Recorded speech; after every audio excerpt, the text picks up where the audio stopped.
we're going to be fully completing our campervan conversion in this video. This is going to be one of those trial and error things because I'm not 100% sure how to do it, but I've got an idea. I've got the B pillar covers to do, the thing that whatever I'm going to do down there, B pillar cover over there. I've got to wrap it all in suede. I've got to somehow fix this light up so that this light actually starts working, and I've got 3 days to do it in, and one of those days the van's in the wrap shop getting some wrap work done to it. I've turned the swivel seat around so that I can try and figure out how to go around covering this, because I don't just want this to be wood. I can get the originals from Man, but I want to kind of have a go at doing it myself. Now Neil told me a trick where you can go off there straight to there, but I can't because I've got the fly net thing just there, so I've got to come up with some sort of fancy way of doing it. I've been in contact with the same company that do my campervan ceiling, and they've got a 4-way stretch suede which will match this, so I'm tempted to get all that wrapped around. Well, I'll say I'm tempted to do it. I've already ordered it. It'll go all the way around them, it'll go all the way around the A pillars, and if I've got enough left over I can do the headliner that goes all the way around the top. Not quite sure how I'm going to do this section yet, but I know I want to bring it all the way down to the bottom, but I don't know how I'm going to get around doing the seatbelt. I might just have to unbolt that. This is going to be one of those trial and error things because I'm not 100% sure how to do it, but I've got an idea. Important thing, I need to keep this handle because whenever I'm parked on the one, and I've got one side jacked up, it's a big step down. I'm trying to be resourceful by using whatever wood I've got left over. I haven't got a piece big enough to do one whole panel all the way down, so I'm probably going to have to do it in 2. I'm thinking a piece of wood secured to that, overlapping over the front of this. This is going to be the challenge because it lips out, and it lips out a lot further than the actual lip on the back there, so I might have to build that up and then knock it back in a bit just there. After unbolting the handle from the actual chassis of the van, it was time to measure up the gaps that we need. We're just going to go and cut one big piece at the biggest section, then we can just line it up against where we need to go, get a pencil and scribe it from the back, then we can cut it out.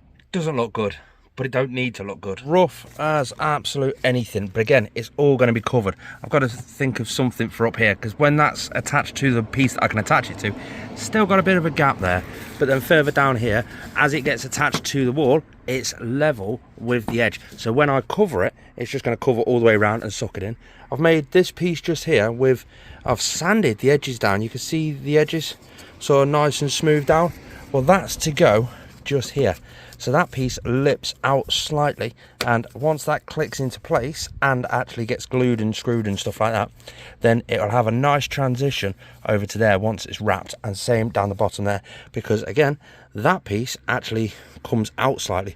Well, with that on there, I'll be able to keep it nice and smooth when I wrap it all the way around. This bottom section's quite easy. We've managed to scribe all the edges to get it to tuck in the edge. We've managed to notch out down the bottom corner here to get it to sit level, and it's literally just a case now of swivel the seats facing the wrong way, go behind the back and literally just draw where it comes up to and go and cut it from there. Now this bit we might end up having to just go like that, and nice faint line just like that.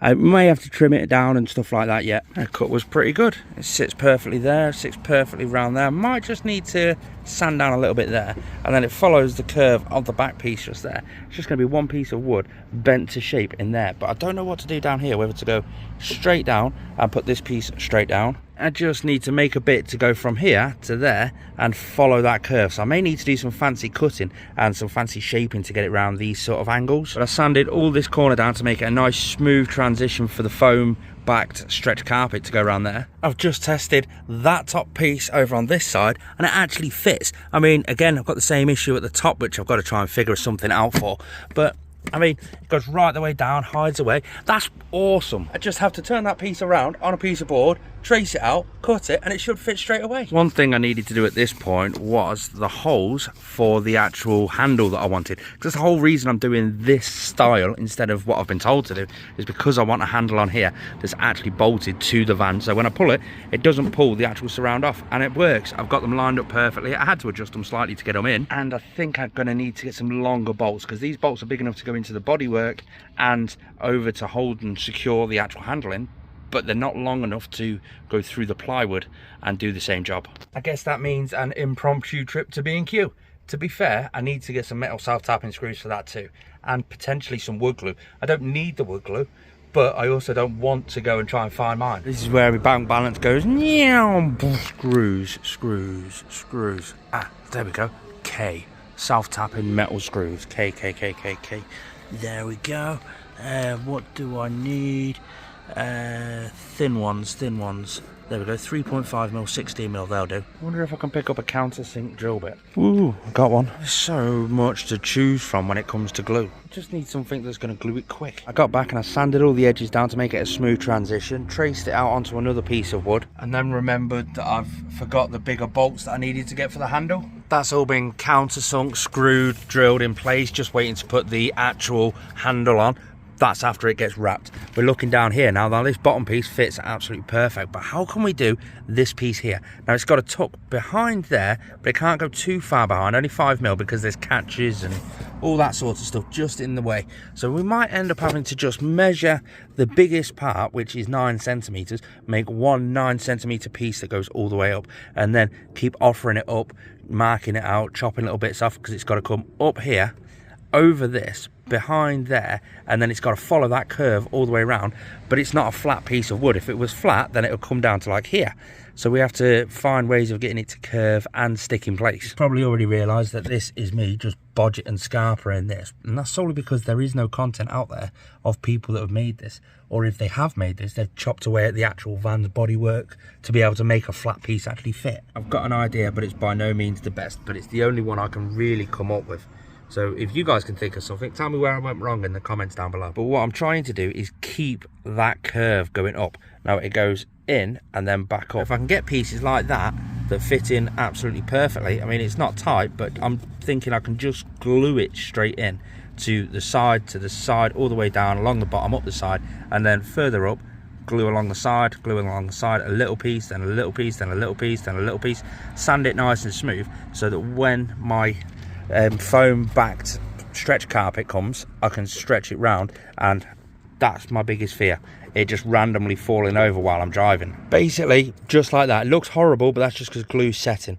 Got one piece there, and then a little piece because that's where a bend is, a little piece because that's where the bend is. I've just glued my finger together. Ow. I put little bits of wood glued inside, and I'm just resting against that. Now that the B-pillar covers are done on both sides, it's time we start working on this. Now I had a couple of options. I could box it all in. Didn't like the look of that. No, actually, I love the look of it.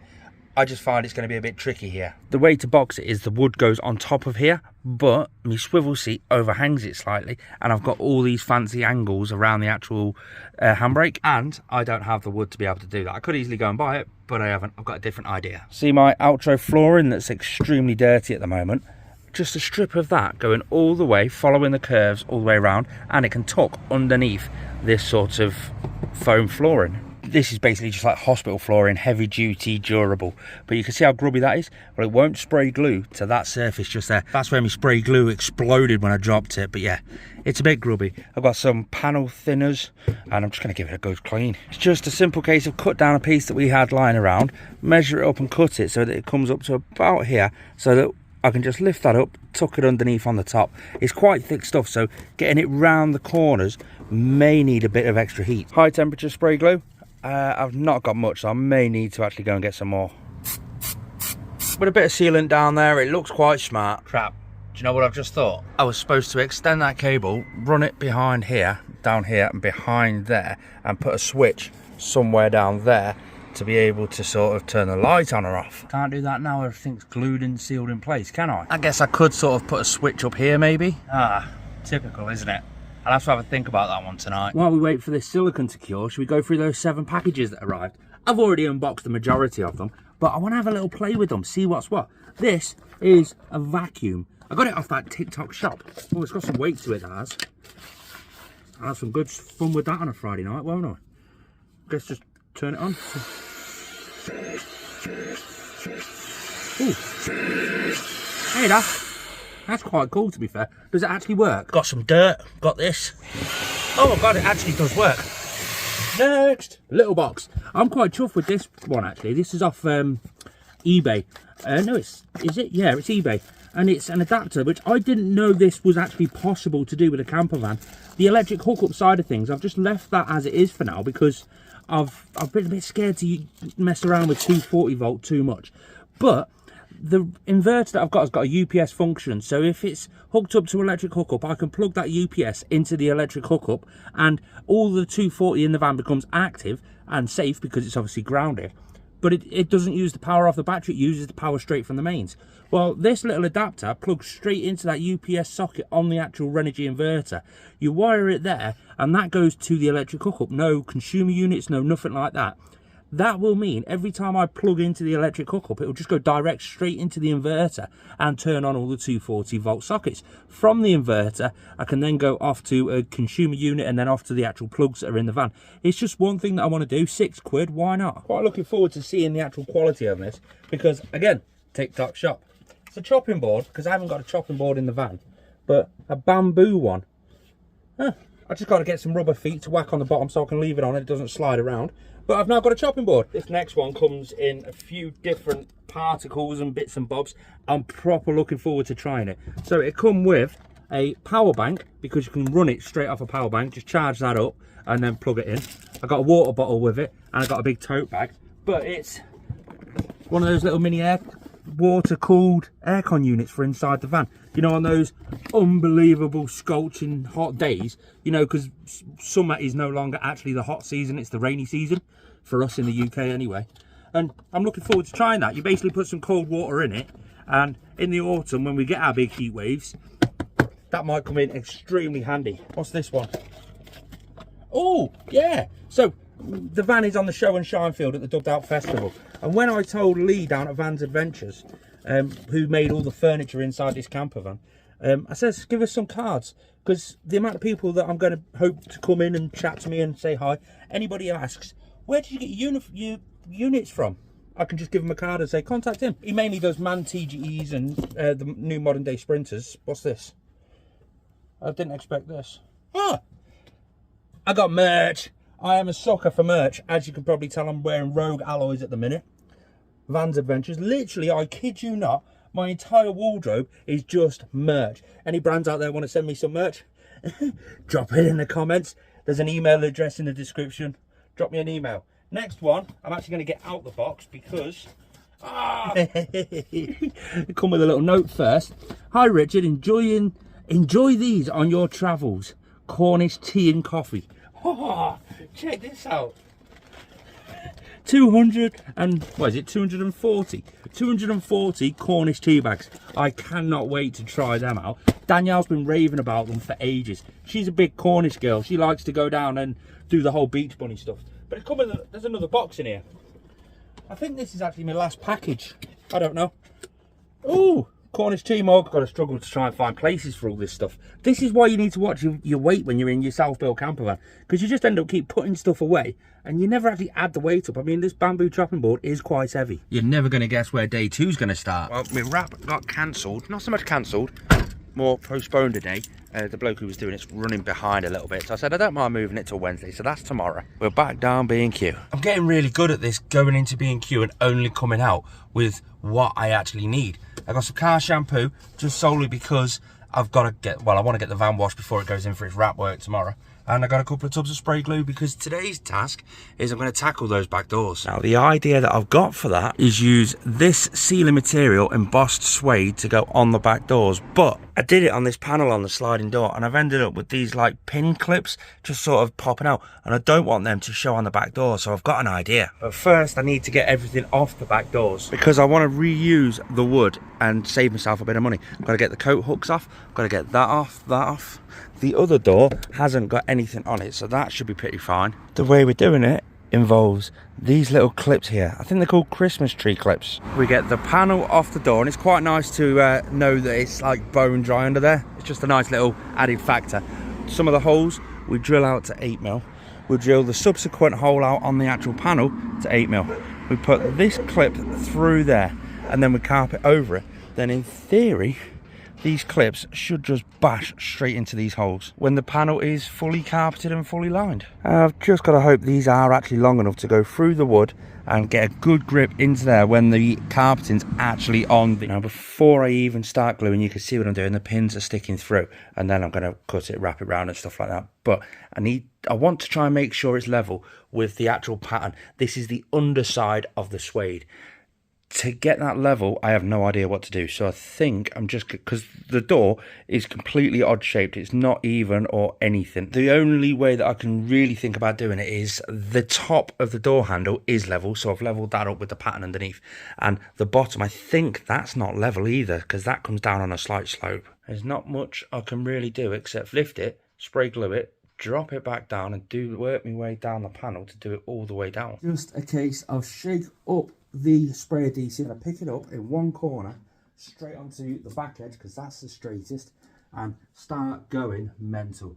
No, I'm not, because there's a crease in it just there, and we don't want creases in it. Oh, that's typical, isn't it? Right.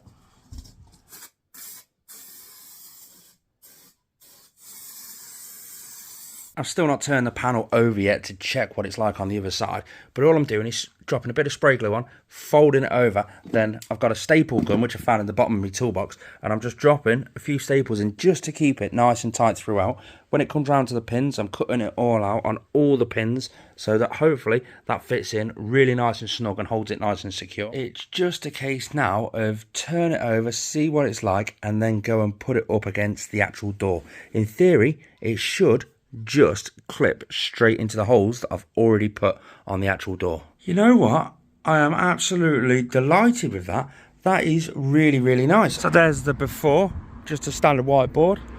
There's the after. I think it looks quite smart. Just got to dodge the rain to get through and do the other side now. Just about to start the second panel. I've had a phone call from the garage. They've booked me in, and this kind of bugs me, but not so much bugs me, but also I'm dead grateful. They can't fit me in until Friday, but it means I can't leave as quick as I wanted to because the garage is fairly local to here. So Friday morning, it's currently Tuesday, which means I don't need to keep rushing with all this, and it means I can catch up on a load of work before I go away. But when I do go away on Friday, I'm going out to meet a load of new friends and a load of strangers. It's going to be quite cool, that is. I'm quite nervous about it. It's a friend of mine that I follow on TikTok. She's started this group thing called Peaks and Pastures, and they've got a little do up in the Lake District. One night parking here, the next day we're doing up this hike thing, the next day we're staying at this place, and it's going to be cool. I'm looking forward to that. So Friday is when I get my work done on the van that I think might need work. I sort of just phoned them up and I said, I don't know if the noise is my all-terrain tyres wearing down a little bit more and it's just a bit noisy, or whether I've got a wheel bearing going. And then I said, but my brakes, I haven't had them done for like 45,000 miles, so it might be worth checking them while you've got the wheels off. And he's like, yeah, no worries. Do you need a courtesy car? I didn't even know you did courtesy cars. Thank you very much. So Friday that's going in, and then I'm shooting straight up the Lake District. Tomorrow is Wednesday. My van's in to get its wrap work done, but that should only be a morning job because it's only a simple wrap. I can't wait to show you that. And that gives me more time for my new RC Fabrics material to arrive to be able to wrap my B pillars and my A pillars on the van. At least I don't need to be working till midnight again tonight. Oh, I've also got that light switch for the sliding door light to try and fit as well. That got ordered this morning, so that should be here tomorrow thanks to Amazon. The van is very nearly complete now. I just come inside, fitted it, stood here, and I'm in awe. It really is starting to come together. Let me show you. Just look at how nice that is. And without even knowing, I've managed to match it up, kind of. I mean, it's slightly out the whole way up, but not by much. I am properly chuffed with that. I mean, I need new bedding, which I'm getting some for the Dubbed Out Festival, but I'm in proper awe over this. This is so very nearly complete. I'm going to properly miss not like working on this van, building this van. I really am going to quite miss it. It's not so much the conversion that's the joy, it's the people you meet along the way. The lads at Dubbed Out Community, Neil, Jermaine, all the people that are in the Dubbed Out community that have helped me out with loads of questions that I've had. You guys for watching the videos, liking and subscribing. I'm just properly grateful for all the help I've had off you guys, off everybody that I've met along the way. This has been an amazing journey. All I need to do now is, to be fair, run the hoover around, get it a few bits nice and clean, and then just wait for deliveries to arrive. So in my reckoning, 3 more jobs and then this van's completely built. Well, and I've got to go to the garage and get it fixed. I guess while I wait for my orders to arrive, I'm going to start looking at doing this. Basically, I've got to run a 2-core cable to somewhere down this area so that I can stick a switch in to be able to turn that on, and I'm going to have to connect it to this. It's a simple case of get the LED, thread it through the hole that's up there, get the cables from that, connect them up to positive, negative, run the positive all the way over to here, which is the switch, all the way back to the actual LED. Yeah, I've still got to crimp all these and heat shrink them and stuff like that. Put them all back up in there, screw that back up into the ceiling, stick the LED light on, stick the cover on, should be done. It's now time to go to the wrap shop. We've just finished washing the van. I don't know if that's something I was supposed to do or not to do, but I thought if they've got a clean van to start with, it should make their job a little bit easier, shouldn't it? In theory. There we go, that's who's doing it. Superior Wraps in Wigan. Check it out. That's the before shot. There's a few things on this wrap that I've done, like this one. It used to say Campervan, but then I put the snorkel on, had to take a bit off. That might be coming off. We've got the back windows. I did them, and they're not very good. Just look at the cut line. I don't like that. We go round the back. I want to keep my dodgy wrapping on the back because it's a story I like to tell people. You go around this side and look at the top of the wrap up there. Yeah, I don't like them. That might be coming off. Bonnet stripe, that might be coming off. I might lose 10 horsepower for that actually coming off though. The tag down there, that might be coming off. But like I say, it's only going to be a simple design, but part of the design, I don't know what's happening, and I'm quite excited about that. I'll leave all their links down in the description. They've done me a good deal, to be fair. And if you know me by now, I always give my money to good customer service. As soon as the van went into their workshop, one of the lads started working straight away. The first thing to come off the van was my fake side windows. We just had to make sure everything else was perfectly good and a clean surface for them to start working on. Next was the side decals and the bonnet decals. I asked them, what could I possibly do to help? Because I got so much tar and grit on the front of the actual bonnet, they gave me a clay bar and said, go to work on that and show me how to actually do it properly. They then laid down some knife edge tape, it was called. It's tape with a wire in the middle of it. You can see it just there. And that's going to be used for the side windows and the bonnet wrap mainly. The first thing to go on was the bonnet wrap. This was done by Superior Wraps, and it's amazing to watch professionals do this job, because when I did it, it took me 3 or 4 hours just to do one side window. These guys were just smashing it out like it was nothing, and they did a really good job. One thing that was different from when I do it to what they do, their attention to detail was absolutely spot on. I then went round to the front of the van, started peeling off my tag on the front because that was going to get done next. While one of the lads was sorting that out, the other one was laying the vinyl on the side windows, the fake windows that we're going to have installed. I'll show you the van slightly later. I'll tell you what, I've got lettering on the side of it, which is bigger than what it used to be. And it's already paid for itself, because on the way back to here to get some more work done, Paul Smith, you know, the comedian, the Scouse comedian, he pulls up next to me. Wow, mate, that's an awesome name.